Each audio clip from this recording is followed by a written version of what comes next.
El Ministerio Cetro de Dios presenta el mensaje de restauración y edificación a las naciones por el profeta José Ramírez.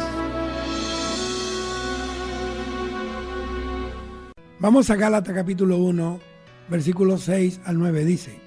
Gálatas 1, 6 al 9 dice: Estoy maravillado de que tan pronto os hayáis alejado del que os llamó por la gracia de Cristo, para seguir un evangelio diferente. No que haya otro, óigame, no que haya otro, sino que hay algunos que os perturban y quieren pervertir el evangelio de Cristo. Mas si aún nosotros o un ángel del cielo os anunciare otro evangelio diferente del que os hemos anunciado, sea anatema. Aquí la palabra anatema es maldito. Como antes os hemos dicho, también ahora lo repito: si alguno os predica diferente evangelio del que habéis recibido, sea anatema. Sea la palabra del Señor bendita. Mire cómo el apóstol Pablo por segunda vez y señala y recalca no que haya otro evangelio, y dice: si alguno viene y le predica otro evangelio diferente al que nosotros les hemos predicado, sea anatema. Nosotros, en particular yo, somos conservadores, óigame, y fundamentalistas de todo lo que está escrito en este libro llamado la Biblia. No conservador de tradiciones humanas, de modas y costumbres. Estoy hablando de la doctrina sana del Señor, de las 16 doctrinas básicas que hay en la palabra y que hemos recibido nosotros, los hombres y las mujeres de Dios. Yo quiero hablar acerca de un tema que he titulado, oiga bien, el verdadero evangelio. Esto tiene que ver sana doctrina. Y que hay un caso real. Hay una predicación de un evangelio sin contenido. El mensaje del pastor se ha muletillatizado, se ha vuelto una muletilla. Jesús es la respuesta, Él tiene el poder, Él es el mismo ayer y hoy, Él te puede ayudar. Sí, es verdad, pero ahí se vuelve un desierto de Sinaí, un círculo que nunca, entre palabras y palabras y palabras, pero nunca señalan hacia la tierra prometida. Entonces la lectura de esta situación es: ¿qué le falta al evangelio? ¿Qué le falta al evangelio de ahora? ¿O qué le sobra? Unos le están agregando, otros le están quitando. Lo primero que tenemos que entender para saber qué es el evangelio, vamos a ver qué es lo que no es el evangelio. El evangelio no es un evangelio incompleto, donde dicen Jesús es la respuesta, pero ¿cuál es la pregunta? Jesús te puede ayudar. Entonces, ¿tienes problemas? Él es más que un genio de la lámpara que concede deseo cuando tú la frotas. Él no ha venido con ese propósito. Él no vino a conceder deseo del hombre. Por supuesto que eso está dentro de las promesas del evangelio. Él vino aquí a cumplir la voluntad del Padre. Él vino a la tierra a morir por los pecados de la humanidad entera. Entonces no podemos limitar al Señor a una simple varita mágica o a un sombrero de un mago donde metemos la mano y sacamos el conejo que necesitamos. Ven a Cristo, pero se explica por qué tienen que venir a Cristo. Se explica quién es Cristo en las iglesias. ¿Por qué tengo que ir a Él? La gente que trabaja en las agencias de viajes, que ofrecen sus paquetes turísticos, ellos ofrecen cosas que son atractivas, pero también las sustentan con un programa. Entonces yo quisiera saber el programa, el paquete turístico de aquí al cielo, a la nueva Canaán, a la Nueva Jerusalén. ¿Qué me ofrece Dios? Mire lo que están ofreciendo. Este nuevo evangelio, puras diversiones. Están ofreciendo terapias, teoterapia, bailoterapia, cristoterapia, un poco de cosas que no es nada más que psicología barata que están usando muchos religiosos. Entretenimientos. Están suplantando la vida cristiana verdadera por entretenimiento. Entonces la gente, en el sentido absoluto del conocimiento, no está salva, lo que está entretenida, se siente chévere. ¿Qué no es el evangelio entonces? No es un evangelio fácil, en el que no hay exigencias, donde no se explica qué es tomar la cruz cada día, negarse a uno mismo, donde no se enseña lo que es el discipulado cristiano verdadero, donde no se explica las implicaciones de seguir a Cristo, el costo que hay que pagar, el precio que implica seguir a Cristo. Lucas capítulo 14, versículo 27 y versículo 33 dice: y el que no lleva su cruz y viene en pos de mí, no puede ser mi discípulo. Vea, eso lo dijo Jesús. Como dicen en Puerto Rico, el que corta el bacalao es el que lo está diciendo. El versículo 33 dice: así pues, cualquiera de vosotros que no renuncia a todo lo que posee, no puede ser mi discípulo. Se simplifica el llamamiento a seguir a Cristo con una: levanta la mano y di que crees en Él. Jesús llamó a sus discípulos. Luego que los llamó, los capacitó, y luego que los capacitó, los envió con la autoridad y el poder. Esa es la ley del llamamiento de Dios. Él te llama, luego te capacita y después te envía. Entonces, esta ley la aplicó el mismo Jesús con sus discípulos en Marcos capítulo 3, versículos 13 y 14, donde dice: después subió al monte y llamó así a los que él quiso, y vinieron a él. Versículo 14 dice: y estableció a 12 para que estuviesen con él. Este es el tiempo de aprendizaje del discipulado, donde te van a formar. Y dice la Biblia: y para enviarlos a predicar. Esta es la gran comisión. No se puede cumplir gran comisión sin estos tres elementos, sin ser llamado, sin ser capacitado para poder ser enviado. Hay gente que los envían sin haber sido llamados. Hay gente que los envían sin haber sido capacitados, y por eso andan haciendo más mal que bien. Y perdónenme la expresión muy venezolana, metiendo la pata. Entonces, ¿qué no es el evangelio? No es un evangelio falso. Es donde un evangelio falso es donde no se habla del pecado, del arrepentimiento, donde no se habla del arrebatamiento de Cristo a la iglesia, donde no se habla de la venida del Señor, donde hay que estar preparado, hay que chequear la lámpara. Es donde no se habla del arrepentimiento, del juicio final, donde no se habla que el justo vivirá es por su fe, donde no se habla la verdad a la gente para que no se ofenda y no abandone las sillas. Un evangelio falso, un evangelio donde los ministros les interesa más lo que llevan el domingo en un sobre que las vidas y las almas de los que están allí. Un evangelio falso es donde Cristo no es el centro, donde el centro es el apóstol, es el profeta, es el pastor. ¿Me estás entendiendo? Es quien cualquier cosa menos Cristo. Un evangelio falso es donde Cristo no lo es todo, sino donde el hombre es el centro de ese evangelio. Tu salud, tu finanza, tu problema, tus necesidades, tus títulos, tus credenciales, tu teología. Pamplina, mi hermano, Pamplina. Cristo, sobre todas las cosas, sea el nombre de Dios glorificado.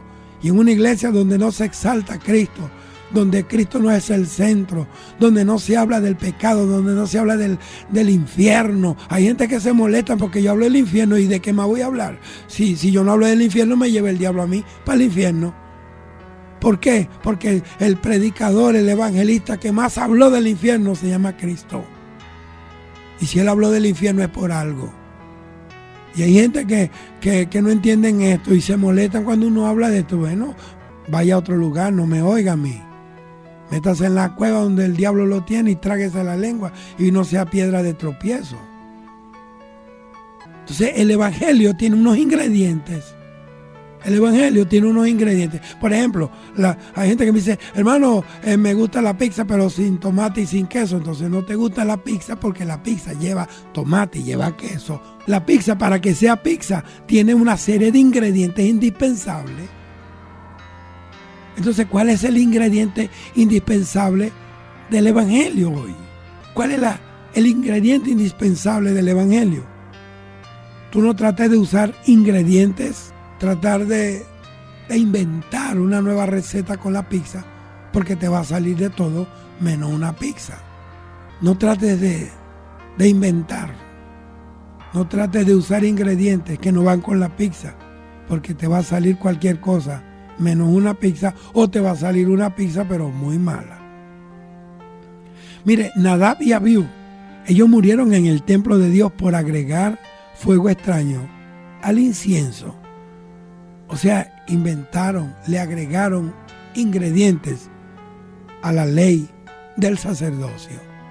Levítico 10, versículo 1 y 2 dice: Nadab y Abiú, hijos de Aarón, tomaron cada uno su incensario y pusieron en ellos fuego, sobre el cual pusieron incienso y ofrecieron delante de Jehová fuego extraño que él nunca les mandó. Y salió fuego de delante de Jehová y los quemó y murieron delante de Jehová. Ese era un fuego improvisado. Tú no puedes improvisar, tú no puedes inventar. Al evangelio nada le falta, al evangelio nada le sobra. ¿Me estás entendiendo?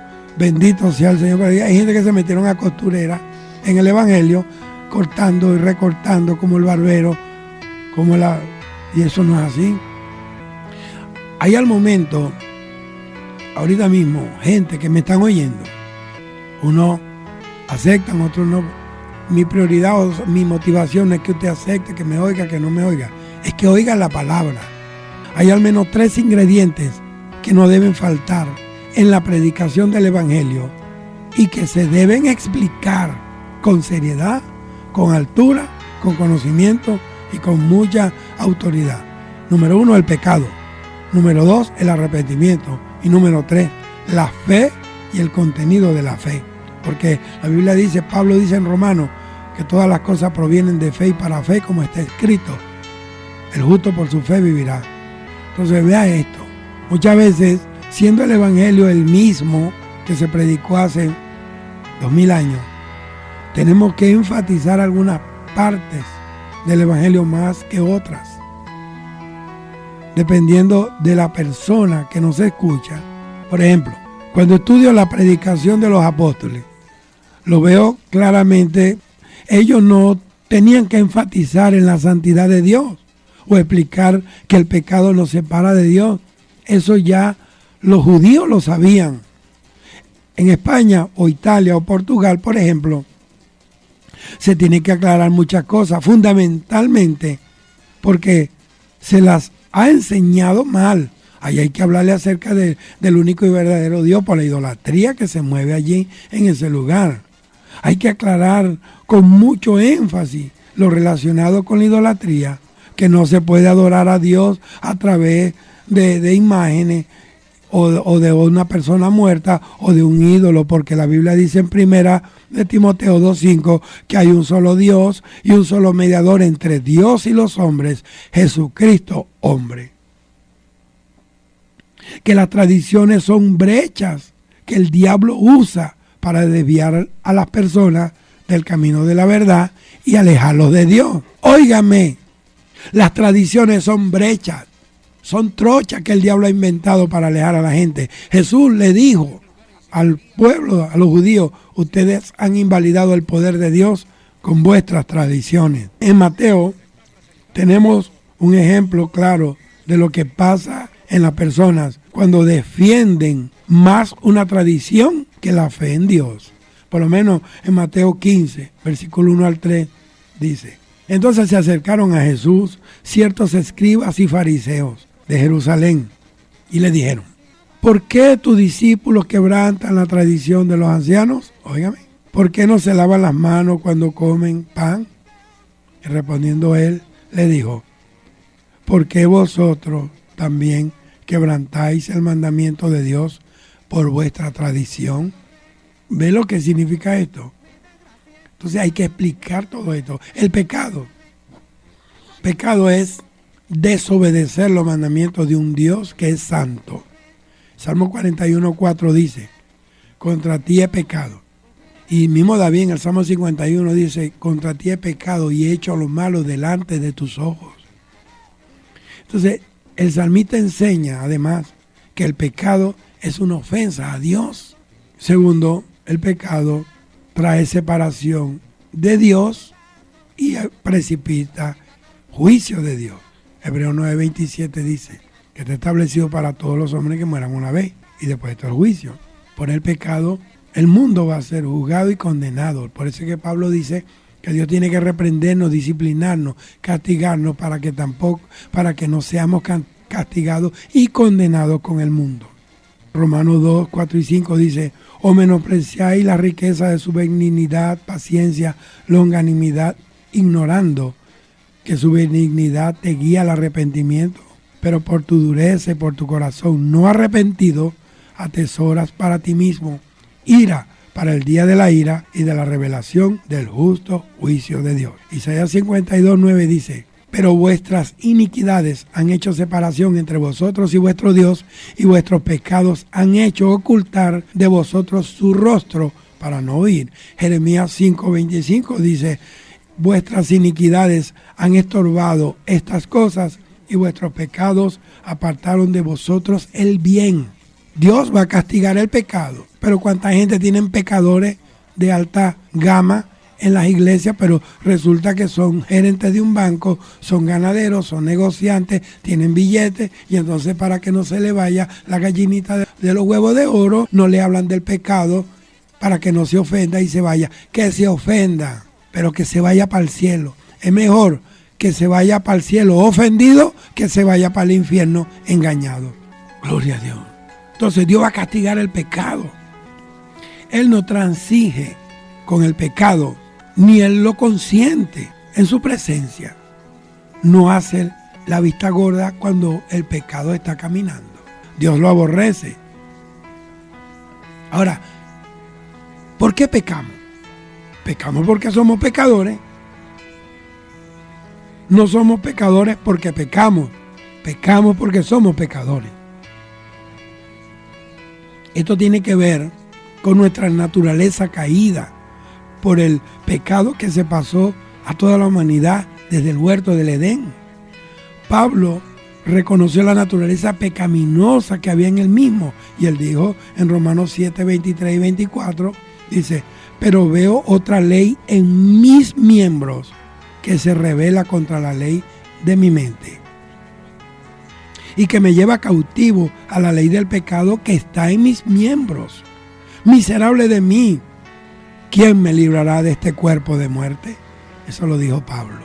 Efesios 2:3 dice: por la naturaleza todos somos hijos de la ira. ¿Ve? Efesios 2:3 dice: por naturaleza todos somos hijos de ira. Entonces relaciona el daño que ha sufrido nuestra naturaleza con el hecho de habernos unido a la rebelión de Satanás. Dice: en los cuales también todos nosotros vivimos en otro tiempo en los deseos de nuestra carne, haciendo la voluntad de la carne y de los pensamientos, y éramos por naturaleza hijos de la ira, lo mismo que los demás. Hechos 26, 17 y 18 dice: librándote de tu pueblo y de los gentiles, a quienes ahora te envío, versículo 18, para que abras sus ojos, para que se conviertan de las tinieblas a la luz y de la potestad de Satanás a Dios, para que reciban por la fe que es en mí perdón de pecados y herencia entre los santificados. O sea, convertirse de la potestad de Satanás a Dios. ¿Qué te quiero decir esto? En otra palabra, salirte de los brazos de Satanás y caer en los brazos de Dios. Porque pecar es salir de los brazos de Dios y caer en los brazos de Satanás. Primera de Corintios 15:22 dice que en Adán todos mueren. Porque así como en Adán todos mueren, también en Cristo todos serán vivificados. Entonces, no nos podemos librar de nuestra naturaleza pecaminosa en base a nuestro esfuerzo personal, porque el pecado mora en mí. Por ejemplo, un perro no puede pretender un cambio de naturaleza trinando como un canario, ni un caballo ladra como un perro. ¿Sabe por qué? Porque esencialmente el perro tiene que seguir siendo perro, el caballo tiene que seguir siendo caballo porque es su naturaleza. Es su naturaleza. O sea, el perro va a seguir teniendo deseos de perro, con naturaleza de perro. ¿Por qué? Porque es un perro. Entonces, para vencer nuestra naturaleza y cambiarla, debemos nacer de nuevo. Es importante explicar que, primero, todos somos pecadores. Dos, que todos estamos separados de Dios por causa de nuestro pecado. Lo segundo que tienen que enseñar, ya voy terminando, lo segundo que deben enseñar y enseñarse con seriedad es el arrepentimiento. En Hechos 3:19 dice, así que arrepentíos y convertíos para que sean borrados vuestros pecados, para que vengan de la presencia del Señor tiempos de refrigerio. En otras palabras, el arrepentimiento es un mandamiento, es una orden, es una prescripción bíblica, una prescripción divina, es una máxima de Dios. Entonces, en el arrepentimiento, ¿qué es arrepentimiento? Es escoger a Dios en vez del mundo. ¿Y qué es el arrepentimiento? Es reconocer que eres pecador y que has violado los mandamientos de Dios y que necesitas el perdón de Dios. Dos, en la Edad Media diferenciaban entre atrición, que es arrepentimiento provocado por temor de Dios y el terror del infierno, y contrición, que es el arrepentimiento causado por reconocer que has pecado contra Dios, ese Dios que te ama y que te ha dado la vida y merece servirle. Tercero, el arrepentimiento es volverse a Dios y dejar tus malos caminos. Oseas 12:6 dice, tú pues, vuélvete a tu Dios. Jeremías 4:1 dice, si volvieres, oh Israel, vuélvete a mí. Cuarto, sin arrepentimiento, cuarto, sin arrepentimiento no hay salvación. Romanos 2:5 dice que por causa de la dureza y el corazón no arrepentido se acumula ira para el día de la ira. Dice así, pero por tu dureza y por tu corazón no arrepentido, atesora para ti mismo ira para el día de la ira y de la revelación del justo juicio de Dios. Esto es algo para todos los creyentes que me están oyendo. Es Dios quien convence de pecado, Dios Espíritu Santo, quien convence de pecado y nos mueve al arrepentimiento. ¿Dónde dice eso, predicador? Juan 16:8 dice, y cuando venga, convencerá al mundo de pecado, de justicia y de juicio. Es el Espíritu Santo el que convence de pecado. Hechos 11:8 dice, de manera que también a los gentiles ha dado Dios arrepentimiento para vida. Romanos 2:4 dice, la benignidad de Dios nos guía al arrepentimiento, Allí dice, o menospreciáis la riqueza de su benignidad, paciencia y longanimidad, ignorando que su benignidad te guía al arrepentimiento. Tú no te arrepentiste porque quieres dejar de ser malo, tú te arrepentiste porque Dios es bueno. Segunda de Corintios 7:10 dice, porque la tristeza que es según Dios produce arrepentimiento para salvación. ¿Qué quiere decir esto? Que Dios produce tristeza para conducirnos al arrepentimiento. Entonces, si tenemos que insistir que si oyeres hoy su voz, no endurezcas tu corazón. Es posible que mañana ya estés endurecido y no hay tiempo para arrepentirse.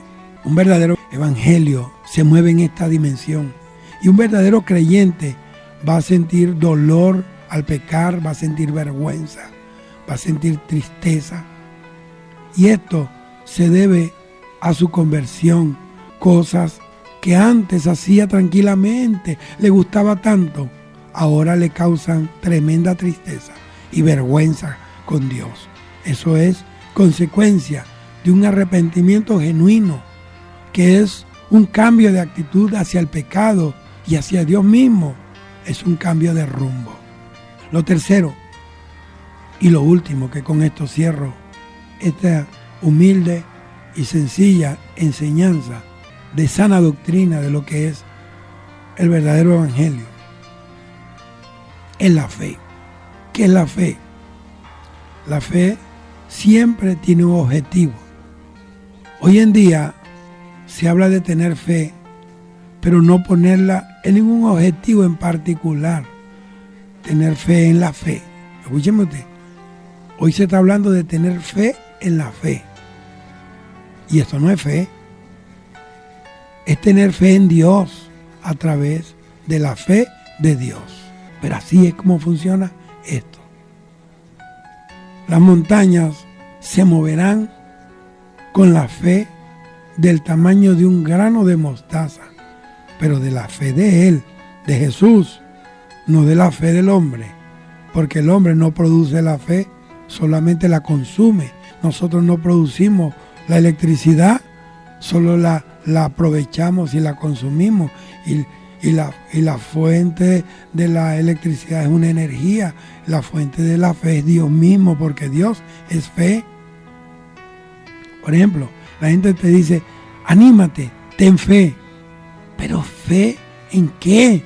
¿O en quién? Entonces se vuelve un rito, se vuelve una palabra mágica, entre comillas. Se vuelve una palabra, una muletilla espiritual. Cuando nosotros hablamos de fe, queremos decir confianza, y confianza en Dios, en su persona, en su obra, en su sacrificio, en lo que Él ha dicho y en lo que Él ha hecho. 2, es importante tener fe en la persona correcta, porque no todas las fe salvan. Hay quienes tienen fe en Buda y mueren por eso, fe en el Islam y mueren por eso y matan a otros con bomba, fe en las buenas obras, y estos tipos de fe no salvan a nadie. ¿Por qué? Porque Hebreos 11:6 dice que sin fe es imposible agradar a Dios. Dígame usted, ¿quién es el centro? ¿Quién es la persona central, vertebral del budismo? No es Cristo, es Buda. ¿Quién es la persona central en el Islam? No es Cristo, es Mahoma. ¿Quién es el centro del mensaje de los testigos de Jehová? No es Cristo, es una predicación exagerada de la persona del Padre.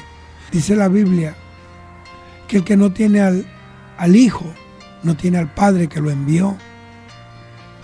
Entonces, así funcionan las cosas. ¿Quién es el centro de los mormones? No es Cristo, es José Smith. ¿Quién es el centro de los adventistas? No es Cristo, es Elena de White.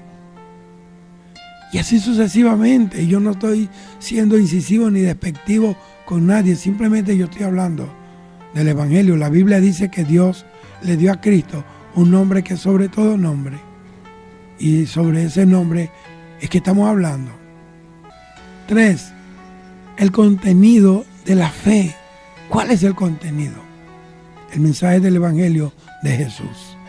Primera de Corintios 15, 3 al 5 dice: porque primeramente os he enseñado lo que asimismo recibí, que Cristo murió por nuestros pecados, conforme a las Escrituras, y que fue sepultado, y que resucitó al tercer día, conforme a las Escrituras, y que apareció a Cefas es Pedro, y también a los 12. Entonces, aquí dice que Cristo murió por nuestros pecados. Ese es el contenido de la fe.